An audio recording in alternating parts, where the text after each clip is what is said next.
right, so this is my interpretation of Désolé by the Gorillaz, and really cool riff here. It's a little bit more advanced, so maybe some of you beginners out there might have a little bit of trouble with this one, but hopefully I can explain it well enough that you can at least get a start on it. So we have to play a jazz chord here at the beginning, an A minor 7. So you're going to set your middle finger down on the 5th fret of the low E, ring finger, 5th fret of the D, pinky, 5th fret of the G. So if you strum that, and you just let the high B and E, well, the B and the high E ring open. Okay. So what you're going to want to do though is have your index finger ready here on the 4th fret of the G, because you're going to let your pinky off when you strum up. So you've got,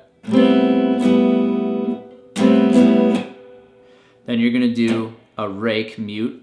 I guess that's what you would call that, where you rake, kind of rake across the strings, and then, but it's muted. So you've got, okay, so down, up, and then the rake. Okay, so right after that, you're going to pluck up on the high E, B, and G. And that gives you time to get to your next chord. So we've got,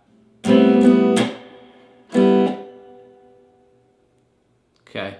Then you're going to slide up here, and you're going to take your middle finger and you're going to set it on the 9th fret of G, ring finger 10th fret of A, pinky 10th fret of D. And if you can, use the top of your ring finger to mute out the low E, or just try not to strum the low E as much. Now here's the strum pattern. You're going to go, again, B and high E are ringing open. You're going to go up, up, mute, mute. Okay, so up, and then that rake again. Up, up. Then you're going to take that exact chord shape, slide it up 2 frets so that middle finger is in 11th fret, and ring finger and pinky are in 12th fret. Again, kind of muting out or not playing that low E string.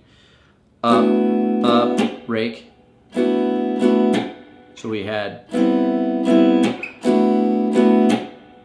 okay, now we got to do a slightly different chord shape, but also down here. So you're going to bring your ring finger and your pinky down to 9th fret. So ring finger and pinky are 9th fret of the A and D. And instead of having your middle finger down, you're going to use your index finger and set that on 7th fret of the G. So that gives you a minor sounding chord instead of major. So then you're going to do up, up, rake, up, rake. Okay? So you just do the strum pattern twice on that chord. Then you're going to go back to that first chord again, where middle finger was in the 9th fret of the G, and ring finger, pinky, 10th fret of A and D. And then again, 2 times through the strum pattern. Up, rake, up, rake. Okay, so here's what we've got. Going back to middle finger, 5th fret of low E, ring finger, 5th fret of D, pinky, 5th fret of G, index finger ready on 4th fret of G.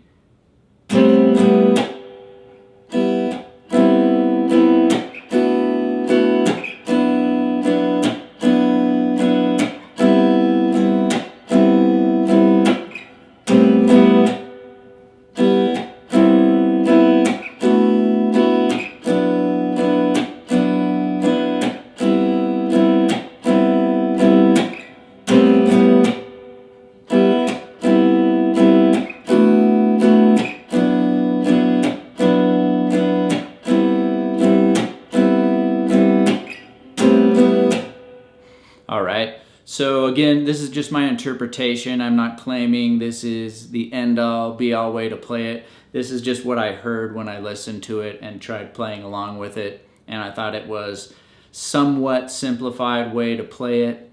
Again, let's go through it one more time, just slow. So we've got